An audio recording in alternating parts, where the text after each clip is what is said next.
नमस्कार दोस्तों, अभी हाल ही में इसरो के ऑफिशियल रिपोर्ट से यह जानकारी मिली है कि 14 जुलाई को भारत अपना मिशन चंद्रयान 3 लॉन्च करने जा रहा है। वहीं 15 जून 2023 को इसरो के चेयरमैन एस सोमनाथ ने बताया कि इसके लॉन्चिंग की तैयारी के लिए सारी तैयारी आंध्र प्रदेश श्रीहरिकोटा के सतीश धवन अंतरिक्ष केंद्र में कर ली गई है। भारत ने इसके पहले और कितने चंद्रयान लॉन्च किए, चंद्रयान 2 असफल क्यों रहा और अब चंद्रयान 3 में ऐसा क्या स्पेशल है, आइए आज के इस वीडियो में पूरी डिटेल से जानने की कोशिश करते हैं। 3, 2, 1.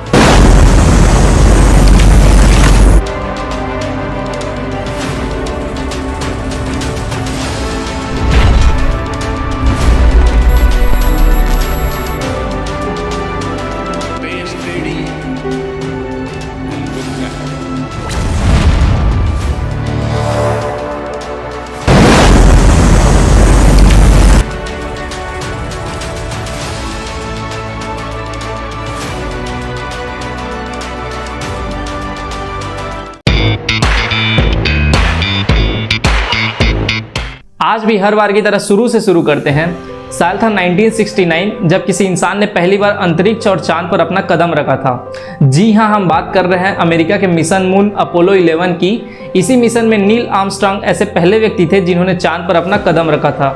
अमेरिका के इस मिशन मून के बाद कई देशों में चांद पर जाने की होड़ लग गई थी, लेकिन ये इतना भी आसान नहीं था। इन्हीं में आज़ादी के बाद भारत ने भी ये सपना देखा था जिसे मिशन चंद्रयान 1 का नाम दिया गया। अगर बात करें चंद्रयान 1 की तो इसे पूर्व प्रधानमंत्री अटल बिहारी वाजपेयी जी ने 15 अगस्त 2003 को लाल किले से अनाउंस किया था। चंद्रयान 1 का काम सन 1999 से ही शुरू हो गया था। इसके बाद इसरो, जिसका पूरा नाम इंडियन स्पेस रिसर्च ऑर्गेनाइजेशन है, इसने national lunar mission task force का गठन किया। इसका काम ये देखना था कि क्या भारत के पास चांद पर लैंड करने जितनी टेक्निकल कैपेबिलिटीज है। लेकिन जब इसकी रिपोर्ट पॉजिटिव आई तो अप्रैल 2003 से ही लगभग 100 इंडियन साइंटिस्ट को इस प्रोजेक्ट पर काम करने के लिए लगा दिया गया था। तब इसरो ने 22 अक्टूबर 2008 को आंध्र प्रदेश के श्रीहरिकोटा में सतीश धवन स्पेस सेंटर से चंद्रयान 1 को लॉन्च किया और इसमें एक ऑर्बिटर के साथ साथ एक प्रोब भी शामिल था।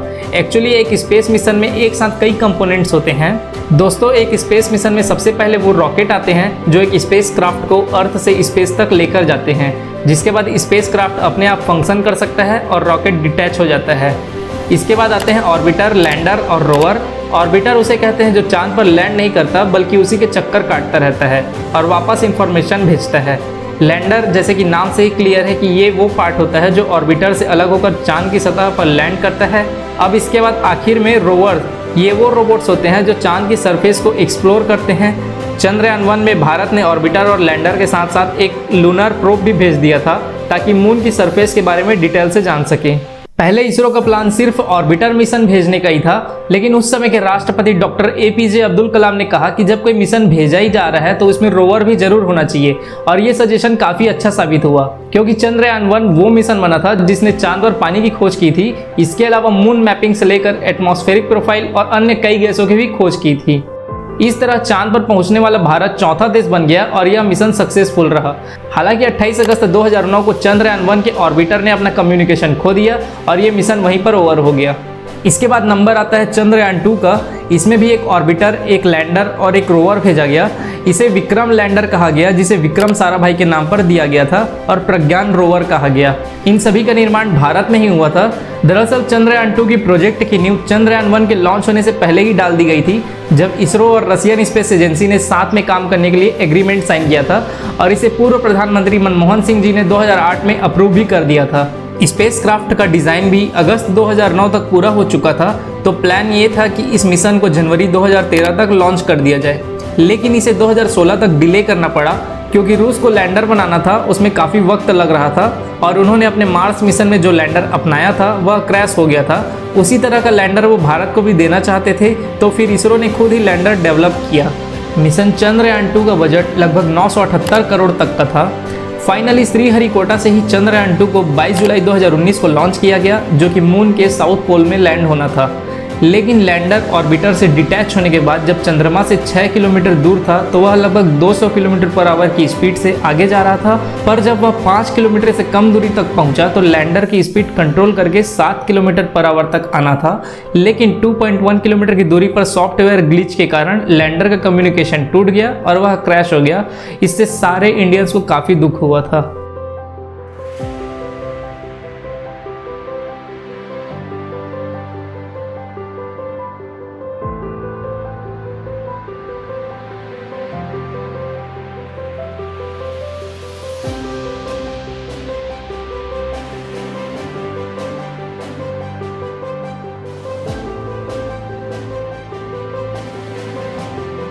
लेकिन इसरो ने हार नहीं मानी और अपनी असफलता से सीखकर सभी गलतियों को सुधारने का निर्णय लिया।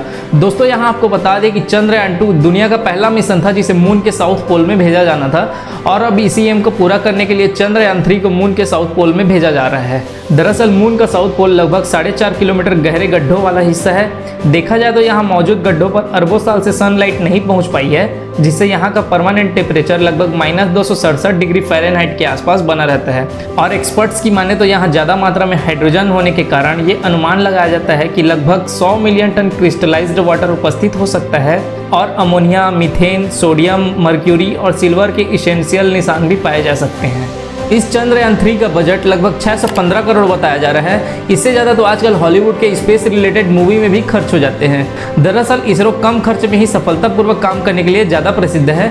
इसे मिशन मंगलयान के एग्जाम्पल से समझ सकते हैं, जब भारत ने अपनी पहली ही कोशिश और $73 मिलियन के बजट से मंगल पर पहुंचकर सारी दुनिया को हैरान कर दिया था। वहीं मार्स के थीम पर बनी द मार्शियन फिल्म का बजट लगभग $108 मिलियन रहा था। इस चंद्रयान 3 की कुल वजन लगभग 3,900 किलोग्राम है, जिसमें लैंडर का वेट 1726 किलोग्राम, रोवर का वेट 26 किलोग्राम और प्रोपल्सन मॉड्यूल का वेट 2148 किलोग्राम है। चंद्रयान 3 में ऑर्बिटर नहीं भेजा जा रहा है। इसमें एक लैंडर और रोवर है जो कि चंद्रयान 2 की तरह ही है। इसमें कुछ और बेहतर इंप्रूवमेंट है जिन्हें मैं आगे डिस्कस करूंगा।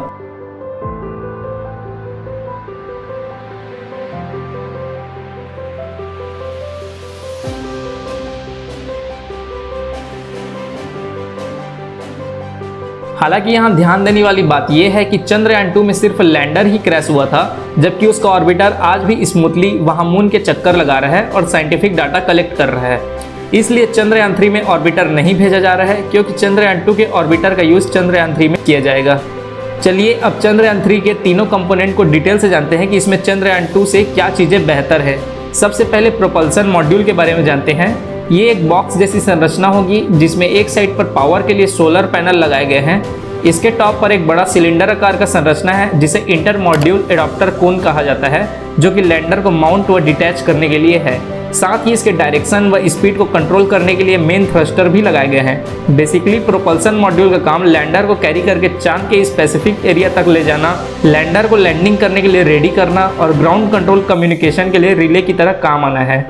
इसके बाद लैंडर भी एक बॉक्स जैसी संरचना है जिसे सरफेस में लैंड करने के लिए 4 लेग्स हैं और लैंडिंग थ्रस्टर लगे हैं। इस लैंडर के अंदर ही 26 किलोग्राम का रोवर भी होता है। इस मिशन में इसरो की सबसे बड़ी चुनौती होगी सफलतापूर्वक चांद के सरफेस पर टच डाउन करना, और इसके लिए लैंडर में कई तरह के सेंसर का यूज किया गया है, जैसे कि accelerometer, altimeter, star sensor etcetera. इसमें कैमरा भी लगाया गया है। इतने इंस्ट्रूमेंट्स के डाटा से ही सही डिसीजन लिया जाएगा, और अगर किसी सेंसर में ग्लिच आता है तो दूसरे सेंसर उसके जगह असिस्ट कर सकते हैं। इनके कम्युनिकेशन के लिए एक्स बैंड एंटीना यूज किया जाएगा, जो कि हमें डीप स्पेस नेटवर्क से जोड़े रखेगा। यहाँ लैंडर से एक रैम की सहायता से रोवर को चांद की सरफेस में उतारा जाएगा।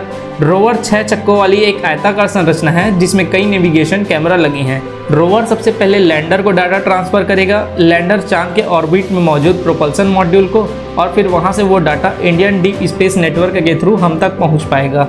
चंद्रयान 3 में चंद्रयान 2 के मुकाबले ज़्यादा फ्यूल कैरिंग कैपेसिटी है। साथ ही इसके लैंडिंग लेग्स भी काफ़ी मजबूत बनाए गए हैं। ज़्यादा सेंसर के साथ बड़े सोलर पैनल भी लगाए हैं ताकि ज़्यादा मात्रा में एनर्जी प्रोड्यूस कर सके।